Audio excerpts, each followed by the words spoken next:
Hello, ladies and gents. Welcome to episode 170 of the Fab and Fearless Business Booster Shot Show. My name is Yinka. I'm a business strategist, a coach, a speaker, and an incoming author.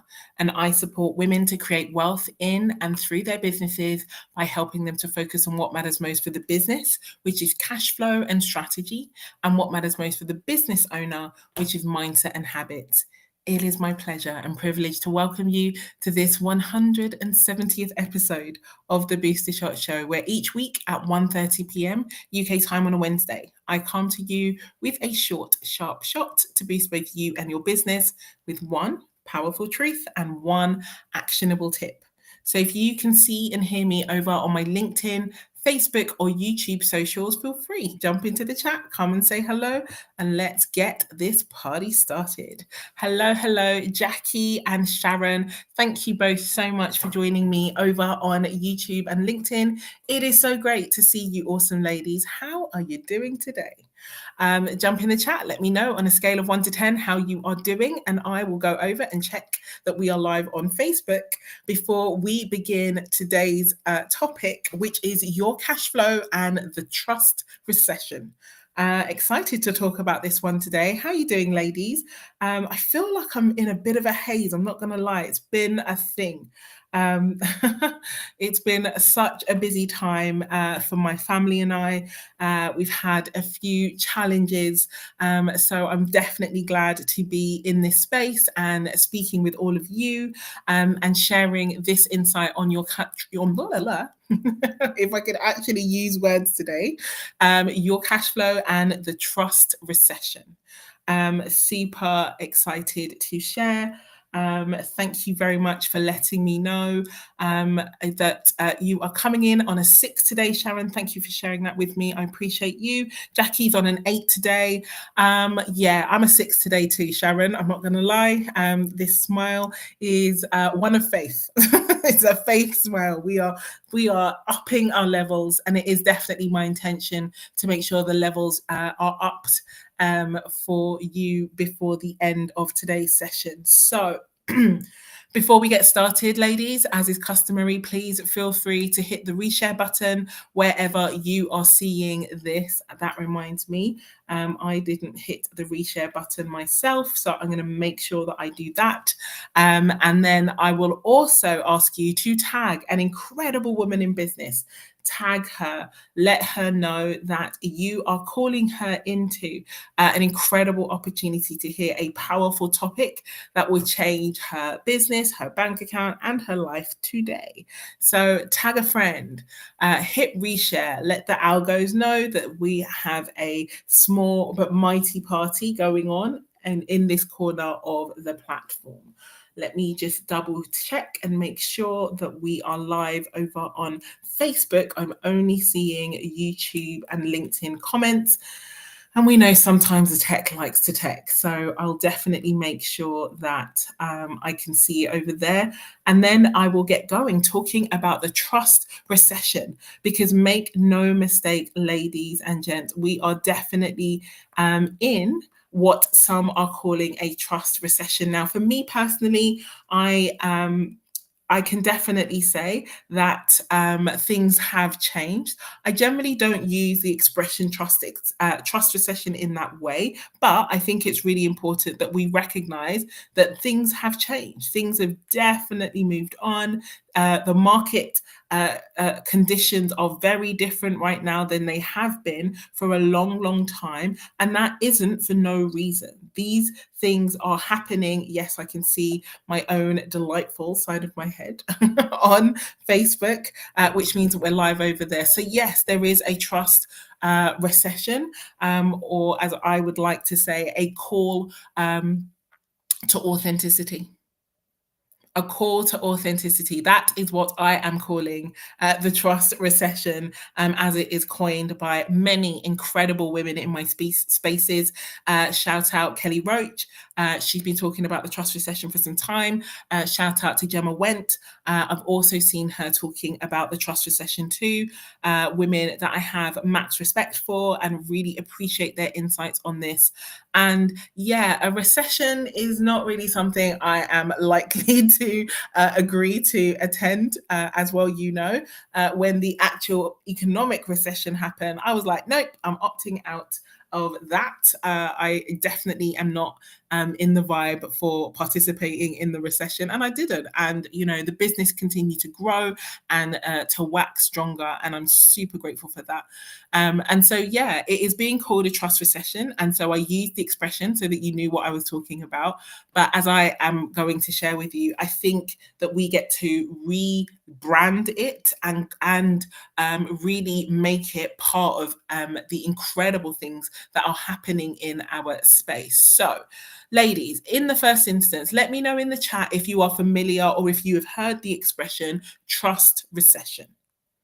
Trust recession. If you've heard of it, if you've heard about it, it is something that is coming up quite a lot of late. And as well, whenever I am talking about something, I always go to seek to figure out and think about what it is that we're actually talking about. So when I went to search the expression, what is a trust recession, the information I got back said that it's a significant decline in consumer and societal trust towards brands, businesses, and institutions, leading to increased skepticism, reduced loyalty, and a reluctance to engage or make decisions.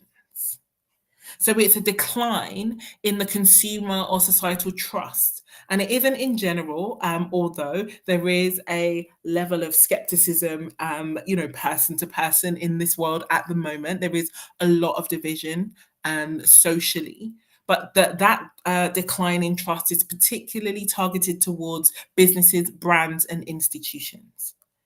And so my question to you is, on the basis of that definition, have you so Jackie has said that it's completely new to her, and Sharon says you haven't heard this before, but I definitely feel it. And that was the question I wanted to ask. Are you feeling like the market has shifted either in your space towards your offers and services, such that you are seeing increased skepticism, or reduced loyalty, or a reluctance for people to engage and actually solve their problems, and therefore they're much more reluctant to make decisions? Let me know if that is something you are experiencing, that you are feeling, that you can tell that even if you didn't know what it was, you can definitely identify with some of the symptoms that I've described. And the thing is that this happens often. I speak to people all the time and they tell me, oh my gosh, hey, Colleen, thank you very much for sharing that you hadn't heard of it. I really appreciate you. So I'm excited. I get to share something, which is new for you, which is amazing. And I really am excited by that, not least because many people have experienced some of the symptoms of what is often branded the trust recession. But the question has been being asked since 2022. So 2022 is when people started asking, are we going into a trust recession? Is this a trust recession? So that's 3 years that people have been wondering, asking, confirming, doing all the things around the trust recession. Hey, Cam, lovely to see you. Shout out to Incredibles team, Nyla's Naturals. We love, love, love your work. Awesome lady. There's a trust recession, as is branded by many across the markets. And so the reason why I wanted to raise this is because this does have an impact on how we transact, on who and how we show up. But what I want you to know, ladies and gents, hey, and Zinga, thank you for joining us today. I want you to know that there is nothing that is happening in the marketplace that is not solvable or overcomable by you and the magic of you. I want you to understand. So as I said, I'm in spaces where people are talking about this all the time. And so when I was going to share this topic, and I'm really glad I listened to my gut today, I almost didn't come on and share it because I was like, everyone's been talking about this for ages. You are late to the party, Yinka. Nobody cares about what you think because everybody's heard of this. And yeah, I'm really excited to hear that some haven't heard of it at all. Some have heard of it and are feeling it. Some haven't heard of it and are feeling it. So I'm excited to share more about this. So let me tell you a little bit about the why, because nothing happens for no reason. I am not a believer in anything coincidence. I don't believe in coincidences. I believe and know that things happen for a reason. And the reason why there has been an erosion of trust in the marketplace is for a number of different reasons. But let me give you just a few of them. Number one is the behavior and the, I guess, the exposure of some of the biggest institutions, governments, presidents, some famous people, and it coming to light that they have been acting and behaving in a very poor manner. Now, no, this is not me putting any particular, pop stars in jail or any particular political figures on blast. Not at all. This isn't about one person. It is about the collective experience of people that we have been taught and told to look up to over and over again, coming out and showing us that they are I was going to say as human as the rest of us, but actually that's not what we've been seeing. We've been seeing some pretty poor behavior. And so we have, socially pedestalized these people. You look up to the person who is the leader of a nation. You look up to someone whose music you've been singing and dancing to for decades. You look up to these people. You expect them to behave in a way that is moral. I don't know why we expect that, but we do. And we've discovered that in some cases, this has not been the case, and people feel disappointed. Now, you might be sitting there thinking, yeah, but that was them and that wasn't me. That was them. They behaved poorly. Why is sales getting harder for me because certain people can't act right? And I totally hear you, and I'm not laughing at the situation, but I'm laughing in general. You're right. Why should you be impacted upon by someone else's poor behavior? But the thing I want to bring to your attention is what that is causing in people is skepticism about what they're seeing of people. Because these people spent decades putting together a very well-crafted, elaborately protected facade, and that facade has slipped, the mask has dropped, and we have gone behind the curtain and seen what the wizard is actually doing. People are now skeptical about the facades that's being presented. People are skeptical about whether it is true, the claims that you're making, the things that you're saying are true anymore. Because we could have sworn, on anything that the XYZ person didn't do ABC thing.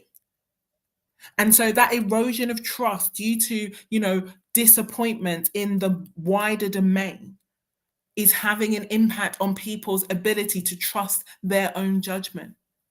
But then it gets compounded because we have the rise of AI.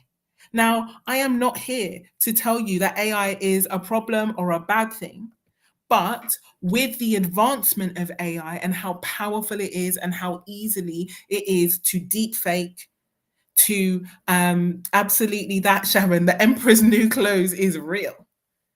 How easily it is for things to be faked, for things to be fabricated. People now are unsure whether what they're watching is true or false. One of the reasons that this is real is because more often than not, my filler words are predominantly still in there. Every so often, I trip over my words. I'm a real human. It is 1:45 for me in London, UK time on Wednesday, the 8th of October, 2025. This is me sitting in my house, live streaming to you wherever you are seeing me right now. I am a real human. But it is so possible. I have clients who are incredible at AI. They are amazing. And you will be amazed, apart from the fact that their AI rarely ever makes a mistake, their ability to replicate the human face, the human voice, mannerisms, expressions is very, very high. And AI is getting better all the time. And so people are now like, well, is this real? Is this a real human? Is this a fake human? And the thing for me is I don't mind if it's real or it's fake. I just need to know. So my preference is always when someone says, hi, I am, Jane's AI partner. Cool, I'm good. I know that this is AI. It's more when they're like, welcome to my webinar. And you know that the time zone that you are watching that webinar tells you that that person cannot possibly be speaking to you right now. And so the rise of AI and the ability to replicate human behavior models, language patterns, facades, all of that means that people keep asking, is this real or is this fake? So that is adding to the skepticism in the marketplace. Yes, then you have the over marketing, the exaggerated claims, Chad and Brad doing the most on, updating, between Chad and Brad and Canva, updating their Stripe notifications. All of the marketing hullabaloo and hype that we have seen have caused people to be like, that's ridiculous, that's not real. And then, as I said before, seeing constant news insights about poor behavior, about being in a scenario where we are having to discern rather than just being held transparently, is a really challenging time for consumers. And so, because of that challenge, consumers are like, no thanks. No thanks, I'm not sure, and therefore I'm just going to pause. I'm going to hold, I'm going to wait, I'm going to find out what's real because I'm not sure. And the confused mind says no. And so, what we're seeing as businesses is we are seeing that there is absolutely increased customer skepticism. Now, this is part and parcel due to the maturity of the market. So many businesses that started in lockdown are coming up to 5 years old. And for those of you who spent any time in my spaces, you know that 90% of businesses go out of business in 5 years or less. And so there is that skepticism of whether, the good old days when everyone had nothing else to do but sit on their laptops and watch, online courses, videos, all of those kinds of things, and invest and invest and invest in themselves, in their business. That phase has moved on. And so what businesses are seeing, definitely increased skepticism, stalled sales and conversions, and a real concern in the marketplace of whether you are legit or not. Let me know in the chat, ladies and gents, if this is part of what you are seeing. Because if this is part of what you are seeing, then you are definitely in the right place. And I'm so excited to share this with you because when it comes to your cash flow, this gets to be navigated. This gets to be a wave that you get to ride. Now, let me be very clear. As with all things, trust in the marketplace is cyclical. So you will have times of high trust and you will have times of low trust. And I'm not suggesting that we will ever go back to the highs that it has been in the past. But what I am suggesting is that if we are hitting a low, it will rise again. But therein lies the point. Because the first thing that it is going to take for you to really navigate a trust recession effectively is consistency. And what I mean by consistency is not constancy, is not uniformity, and is definitely not perfection. It doesn't require daily anything. It doesn't need daily content. And yes, you might be saying, why are you saying this, Yinka? You post content daily. I do post content daily, and I'll continue to post content daily. Why? Because I'm a busy mum with 3 kids. I got businesses to run, I got things to do, and I don't have time or energy to think about whether this is a day that I'm posting or a day that I'm not posting. It's a day ending in Y, so we post. Decision made. I don't need to use any energy to make that decision again. I'm actually just going to figure out what the post is and get it out the door. And so, yes, I do post daily, but that you do not have to post daily. You will never hear me say that. I post daily, and that's my reason. And so the point I'm trying to make to you is consistency is such a powerful antidote to a trust recession because consistency, particularly over time, enables people to understand what is real and what is fake. Whether you will change with every rising trend or whether you're someone like me, banging my little cash flow drum, for the fourth year in a row. The more consistent you can be in the marketplace about your passions, about your opinion, about your story, about your work, the easier it is for you to navigate a trust recession. Now, what that therefore means is it's not only a question of you being consistent, it needs to be consistently visible or visibly consistent. You can be consistent, but if it is private, then it is not observed. Your consistency needs to be observable. People need to know it happened. And so for those of you who are like, yeah, that's cool, I'm really consistent. I'm like, good. Are people seeing that you are consistent? Because if they're seeing that you are consistent, then when they get to meet you, they will also see you being consistent. And that's where that congruence comes into your favor. Being consistent is great, but you also need to be seen to be consistent.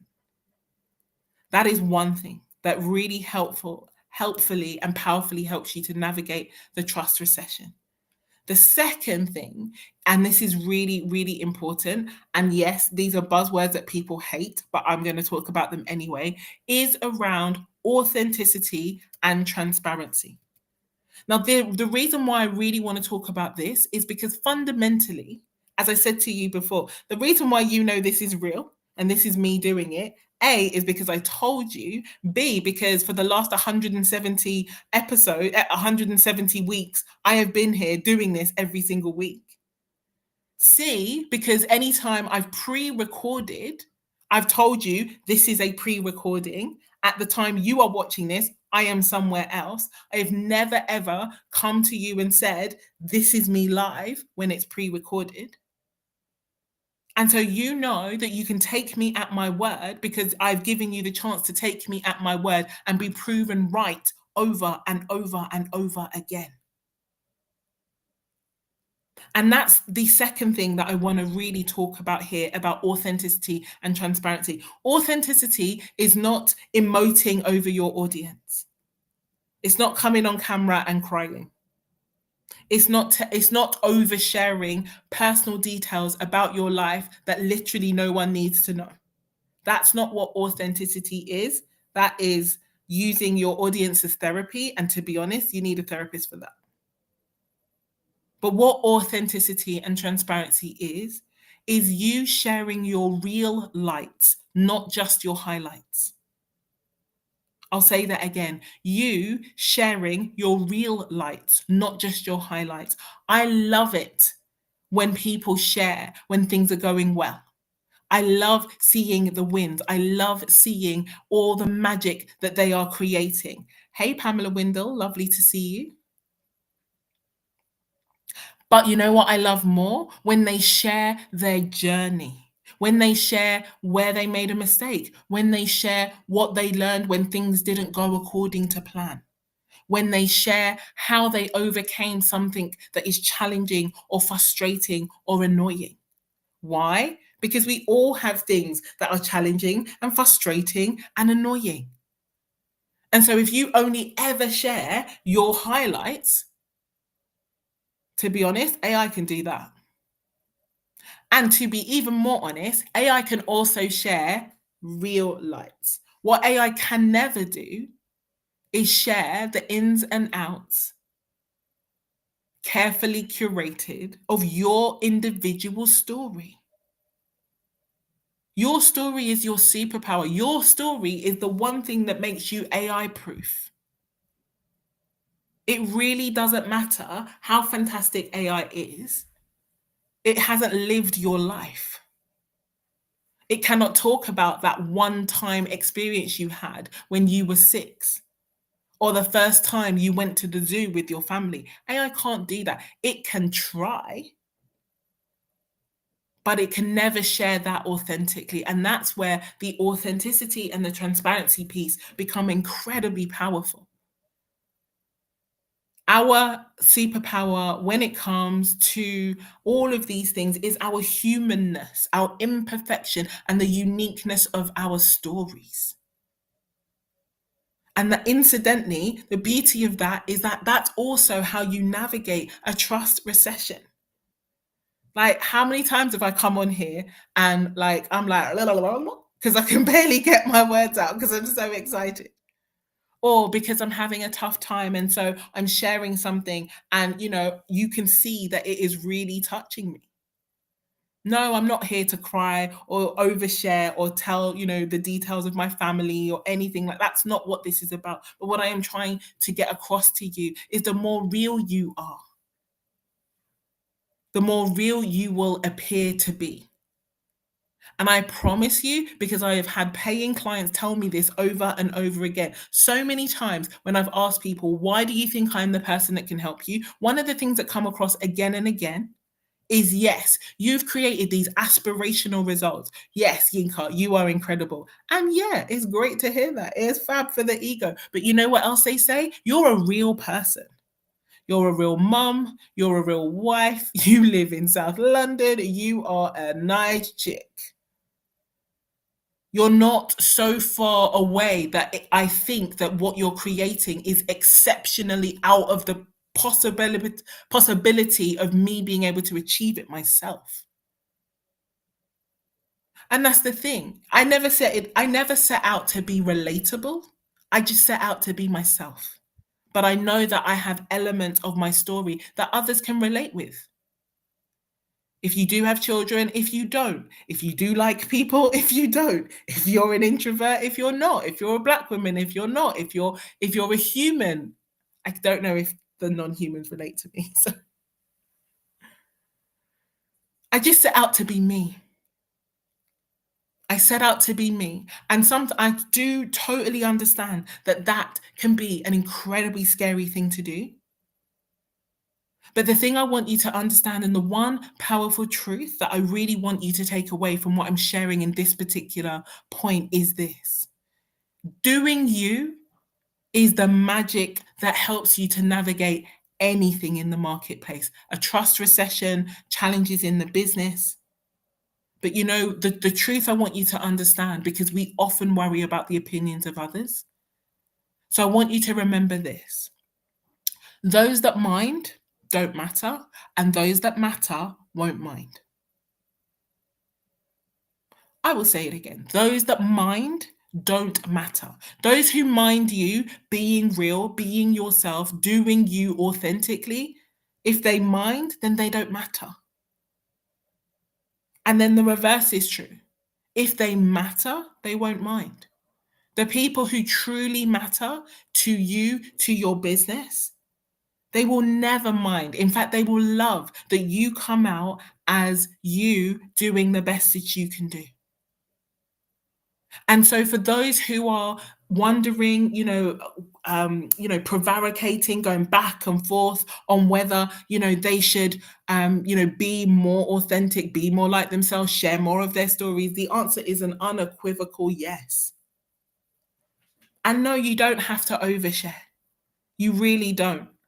Even those who are in my spaces know how protective I am around, my children's identities, my family, my marriage. There are so many things that that you think you know about me because you see me on socials every day. There are so many more things that you have no idea about because they are not for socials. So you can be private and still show up in public. But know this: in a trust recession, consistency, authenticity, these are your superpowers. And they are your superpowers because they lead into the third thing that makes true magic for you when it comes to a trust recession, which is powerful referrals. Someone else being able to say, oh, yeah, I've used her service. I know her. I know that she's good for her word. I know and I believe that this can help you too, is incredibly powerful. It is incredibly powerful because now they don't have to go on trust. And let me be very clear, a trust recession seems like it's directed at you. It's not. It's directed at themselves. It's people not sure that they can trust themselves. So that's what you need to help navigate. And the referrals and the ability to share that social proof, to shout from the rooftops for the amazing work that your incredible clients are doing is a game changer. I am so grateful every single week that I'm, supported by so many amazing women that I have the privilege of working with.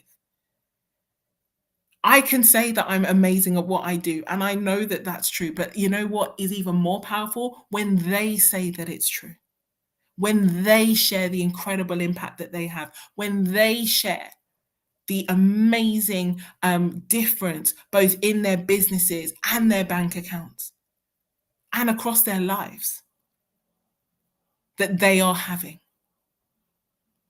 And so being seen to be consistent, that consistency that is visible, not just innate, not just hidden, not just on lock, having that authenticity grounded in the magic of you and your story, and having those powerful referrals, having that powerful social proof and testimonials. These are three. If I had to create a trust recession toolkit for your cash flow, they're three of the tools that I would put inside. And so, ladies and gents, my one actionable tip for you today is to check in on those three power tools: consistency, authenticity, and those power referrals. Give yourself a rating on a scale of 1 to 10. 1 being, ooh, things could not be any worse. I am not doing this at all. 10 being, wow, this could not be any better. Rate yourself on a scale of 1 to 10 on those three tools, and then see, where can I up the ante? Where can I improve this? Where can I shift this so that you're in a position to be able to navigate this trust recession in a powerful and in a powerful and an impactful way? I've just noticed the time. I'm 3 minutes late to my next lesson, to my next appointment. I'm laughing so much. I couldn't be more human if I tried. And so I'm going to leave it there. Ladies and gents, thank you so, so much for joining me today. I hope it's been useful. Please jump into the chat. Let me know your biggest takeaway. And I look forward to seeing you in the spaces. Take care. Have a good one. And I will see you all soon.